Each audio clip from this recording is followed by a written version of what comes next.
Assalomu alaykum, hurmatli tinglovchilar. Sizlar bilan yana yuz ko'rishib turganimdan juda ham xursandman. Bugun InDesign'da 12 darsimiz.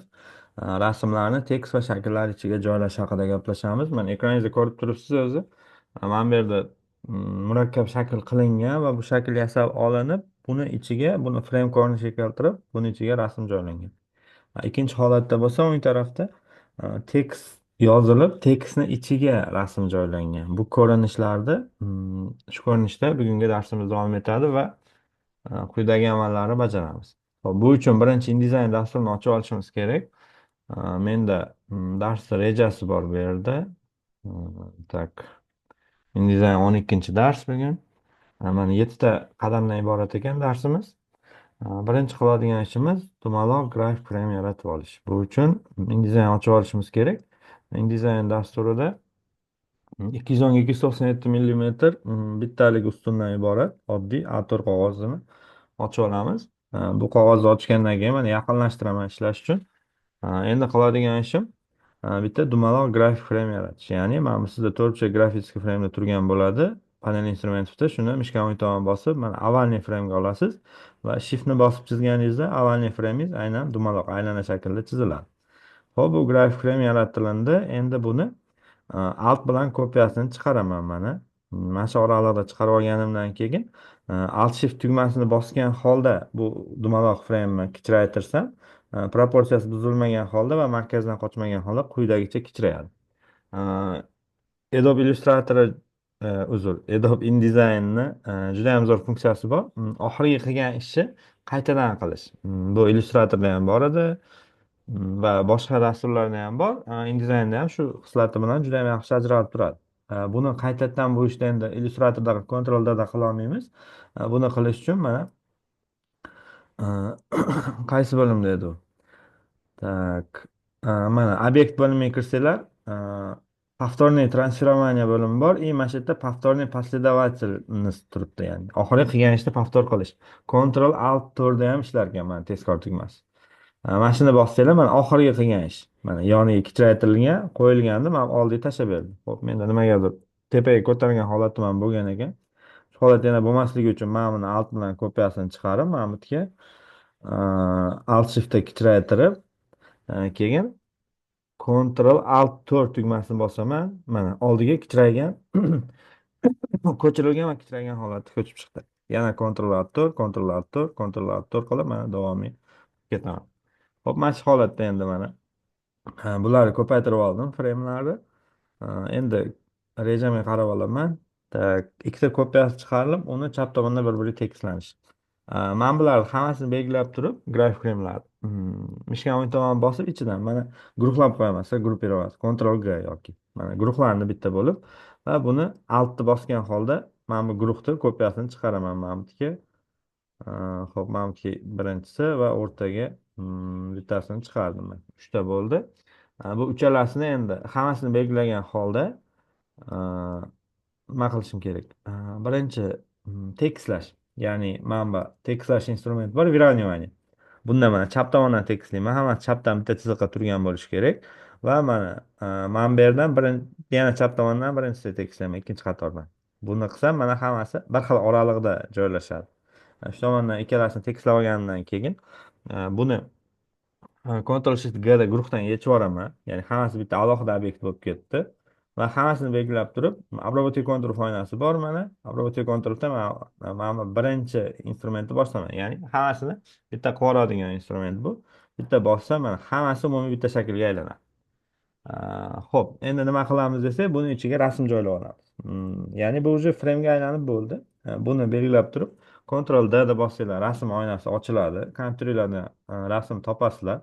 Masalan, mana bu yaproqlarni tanlab, открыть bossam mana tushadi va mana e'tibor bering. Hamma yaratgan mayda shakllarimni qo'shib, umumiy bitta holatda, bitta yaxlit frame ga aylantirib oldim va buni ichiga rasmni joyladim. Bu rasmni joylaganingizdan keyin Ctrl Alt Shift S tugmasi orqali rasmni frame ichiga bir tekis qilib ichiga to'liq joylab olaman. Va buni endi aylantirib olishim kerak. Buni aylantirish uchun mana bu yerda mana zerkalo gorizontal turibdi. Mana shuni bossam, mana bu tarafga oynaga akslanadi va mana bu yerga qo'yaman. Xo'p, albatta buni ichidan ko'chirmasdan mana bundoq ichiga bitta bosib turib ko'chirib qo'ysanglar, bu anaqa bo'lib qoladi. Ichidagi frame ichida joylashgan rasm ko'chib qoladi. Mana bunday holatda. Tashqaridan bitta ushlab turib, keyin ko'chirsanglar, to'g'ri ko'chadi. Xo'p, mana menda birinchi vazifa bo'ldi, ya'ni obyekt ichiga, shakl ichiga rasmni joylashni ko'rsatdim. Endi tekst ichiga rasmni joylash kerak. Keyingi darsimizning keyingi qismida. Hop, bu uchun tekst uchun mesta yaratib olaman mana bu yerga. Tekst uchun joy. Va masalan nima deb yozsam bo'ladi? Men ham simvollar, harflar ham sonlar ishtirok etishini xohlayapman. Masalan, A deb bosib turib, yozib turib, enter tashlab 4, B yozib turib, enter tashlab 7. Xo'p, bularni endi to'rali yozuvni belgilab, Ctrl Shiftni bosib, mana bu B, U klavishalar bor, kirilchada, lotinchada mana bu uchburchak qavs ko'rsatgan. Shuni mana o'ng tarafini bossanglar, yozuv asta-sekinlik bilan kattayib boradi. Mana shu holatda yozuvni shriftini juda ham katta qilib olaman. Xo'p, qaysi shriftligini ko'raylik buni. Mana bu yerdan Ctrl T da bossam adashmasam. Yo'q, mayli. Xo'p, mana bu yerda svойство oynasi bor. Svойство oynasida mana Minion Pro yozuv ekan. Men Minion Pro emas, masalan, Montserrat Boldga o'tkazaman.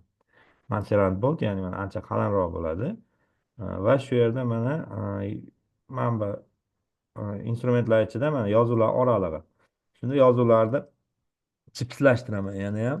Oralig'ini kamaytirib, xo'p, 50 oraliqqa tushirib oldim. Yana ham yozuvlar yaqinlashdi va yana Ctrl Shift uchburchak qarsini bosish orqali mana yana ham yozuvni kattaytirib boraman. Tak, yozuv juda ham yaqinlashib ketdi. Endi mana teskarisini qilamiz. 50 dan qo'shaman ekan. Hop. Tak. Endi shriftni o'zi ko'payib ketibdi bizda. Formatga sig'ish uchun qo'shamiz. Hop, menimcha mana shu yetarli bo'ladi. Hop, mana. Endi buni ichiga rasm joylamoqchi bo'lsangiz nima qilishingiz kerak? Men rejaga bir qarab qo'yay, chunki nimadirlar qolib ketib qolmasin. Yozuvlar ketdi, yozuvda yaqinlashtirdik. Yozuv belgilanib tekst bo'limidan sozdать кривой qilsak, obyektga aylanadi yozuvlarimiz. Hozir shrift holatida turibdi. Guruhdan yechiladi, обработка konturdan yana qo'shib yuboriladi. Yozuv ham Ctrl D dan rasm tortilib, Ctrl Alt Shift C dan rasm framega moslanadi.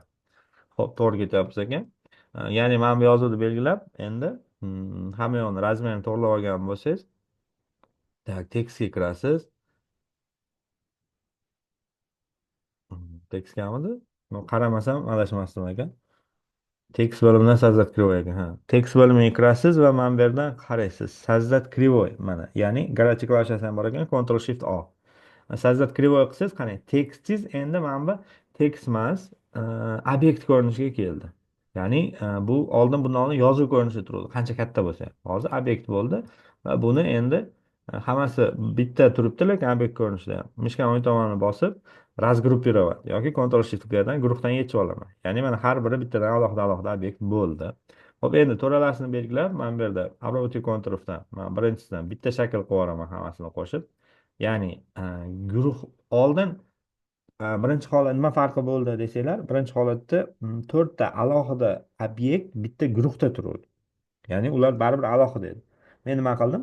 4 ta alohida guruhda turgan obyektlarni guruhdan yechdim, to'liq alohida qildim va to'ralasini bitta obyektga aylantirdim. Tushundingizmi? Farqi bor buning juda ham katta. Endi bunga mana bemalol bu holatga keltirib olganingizdan keyin Ctrl D deb bosib rasm chaqirsangiz bo'ladi.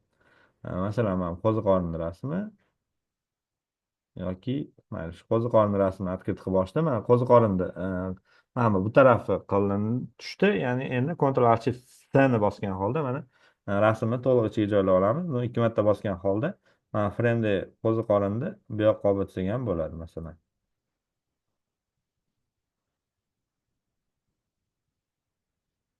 Qo'ziqorinni aynan olib kelsangiz, qizil oqdan ko'ra yashil bo'lgan chiroyliroq ekan. Mayli, yashil holatda qolaversin. Maqsadimizga erishdik mana. Birinchi qilishimiz kerak bo'lgan ish obyekt, turlicha obyektlar yasab, uning ichiga rasmlarni joylash. Ikkinchi qiladigan ishimiz tekstlar, yozuvlar ichiga rasmni joylash. Xo'p, menimcha bugungi darsimizni yakunlasak bo'lsa kerak. Maqsadimizga erishdik to'laqonli. Video darsini oxirigacha ko'rganlar uchun rahmat. Sog' salomat bo'linglar. Videoga like, podpiska bosish esdan chiqmasin. Omad hammaga.